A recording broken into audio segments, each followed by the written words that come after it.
Good morning, good afternoon, good evening. This is Alan Burgos from the hashtag Walk with Lan channel. Welcome and welcome back to our channel. Guys, if you are not yet subscribed to our channel, please do it so now so that you can be a part of this growing family. Officially, we are now 9,405 subscribers. Thank you so much, guys. God bless you all. At mahal na mahal ko po kayo. I love you all.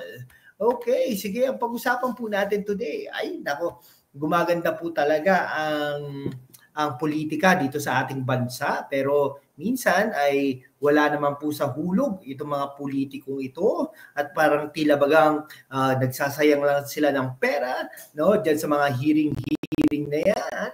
Hindi ko po alam kung talagang in aid of legislation or in aid of re-election.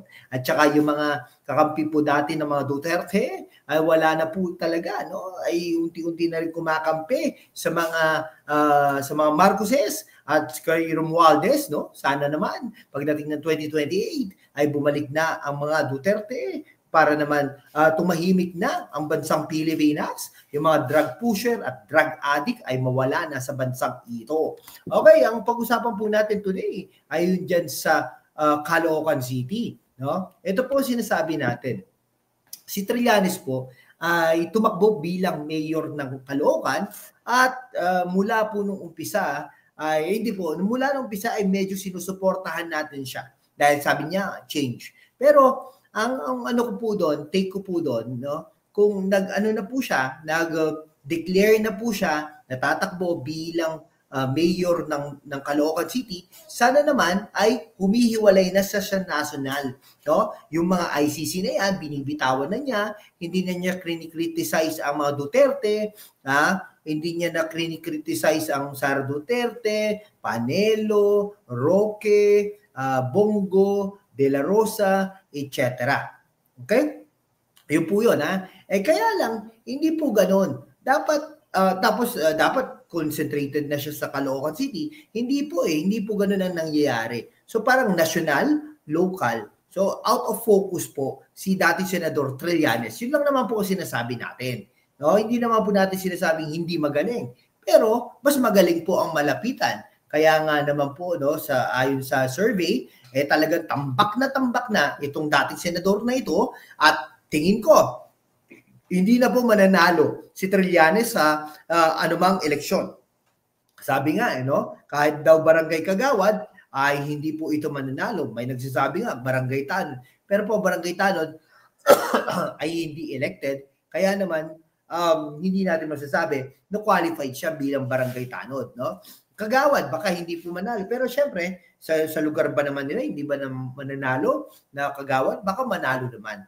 Pero ibig sabihin, yung may essence na posisyon, no? Yan, konsehal, vice mayor, mayor, congressman, senator, hindi po yan mananalo na, no? Lalong-lalo na, matatalo po siya sa malapitan. Ewan ko nga ba, bakit ganito, no? Ayon sa survey, no? Pangalawa naman po siya, pero tambak na tambak. Dahil para po ano yan parang si Lacuna at si Isko Moreno. Isko Moreno ay number 1. Ito naman, baliktad. Number 1 sa malapitan, 81%. At number 2, si Trillanes, hulaan nyo, no? Naka 2 digits naman, 15%. So, ayun po talagang walang-wala po talaga si Trillanes kay malapitan. Bakit nga po? No? Bakit naman talaga? Kasi kung ikaw ang taga-Caloocan, minamahal kong taga-pakinig, magtitiwala ka ba sa isang baguhan? Yes, indeed, no? Isang beses na naging senador, ngunit never na po itong nanalo. Dahil nga po, wala nang halos ginawa yan sa Senado. No? Panay away, panay kritiko yan no? Talagang parang Duterte nga rin yan di ba? Oh. Kaya lang, pupunta siya sa Caloocan, wala naman, mapapala ang mga taga-Caloocan versus sa isang malapitan na mayroon naman talagang ginawa, no? At saka ang ginawa ni malapitan na hindi parang Vico Soto, hindi siya ordinary, mga extraordinary ang ginagawa ng malapitan government, no? Yung City Hall na yan, yung mga businesses na yan. Biruin mo, sa panahon ni malapitan, nagkaroon ng SM, nagkaroon ng Starbucks, no? Yung mga daan pinagawa. O ano pa ba? Yung City Hall dyan sa North, no? Yung mga eskwelahan, o something like that. So napaganda niya, unti-unting napapaganda ng mga malapitan ang Caloocan City at hindi na unti-unti nang hindi nagiging dugyot ito, no? Baka nga pagdating kay Trillanes, maging lalong dugyot ito. Siyempre, papaimbestigahan niya yan, ipapakulong, style liberal party kumbaga. Style no diyan sa mga taga-Pasig, di ba? Porket hindi sila sinasang-ayunan ay mali na. Mali 'yun, no? Talagang Ateneo ang datingan no. The recent survey, ito may nag-survey ang SWS, talagang lamang na lamang naman si Along Malapitan, no? Ito yung survey na ginawa ay 20th at 24th of October. Nag-interview ang SWS 400 individuals in the first district and 300 each in the second and third district. The 4-day survey showed that 570 participants or 80% selected Malapitan as their mayoral candidate, while 109 participants, which is equal to 15%, favored Trillanes as their bet. Siyempre, yung independent candidates, wala naman talaga yan. So, ang tanong, if the elections were held today, whom would you most probably vote for as mayor of the city of Caloocan? Di ba? So before the survey, the SWS interviewed 1,000 Filipinos aged 18 years old and above who are residents and registered voters of Caloocan City. The survey was conducted face-to-face. The majority of the respondents, 92%, belong to economic class D. Ibig sabihin, masa group. When asked for reactions, the camp of former Senators Trillanes said they would not be commenting, adding that they are also holding their own surveys. Malapitan is seeking his second term as the city mayor.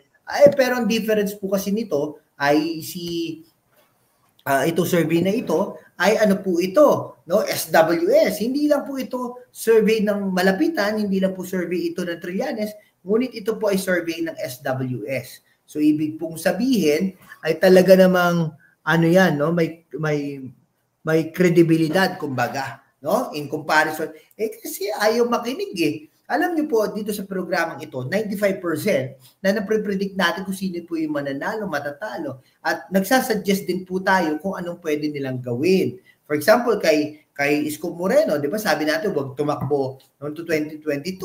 Kung nakinig sana si Isko Moreno sa atin, di sana hanggang ngayon, mayor pa siya. Pero anyhow, tapos na po yun, ibalik po natin si Yorme Isko Moreno at huwag po natin i-try si Trillanes. At kung dyan naman sa Pasig City, nadinig naman ang ating dasal na dapat may nakalaban naman at medyo magaling at may kredibilidad ang makakalaban ni Vico Soto dyan sa Pasig City, kaya naman talagang maganda ang labanan dyan sa Pasig, Caloocan at saka Maynila. Sa Maynila at saka sa Caloocan, siguradong mananalo ang ating ini-endorso. Ito naman sa Pasig City ay hindi tayo nakakasigurado, pero ang dasal natin sana dumikit man lang o di kaya naman ay manalo, kumbaga, no? At saka sa 2028 ay mananalo ang Sara Duterte.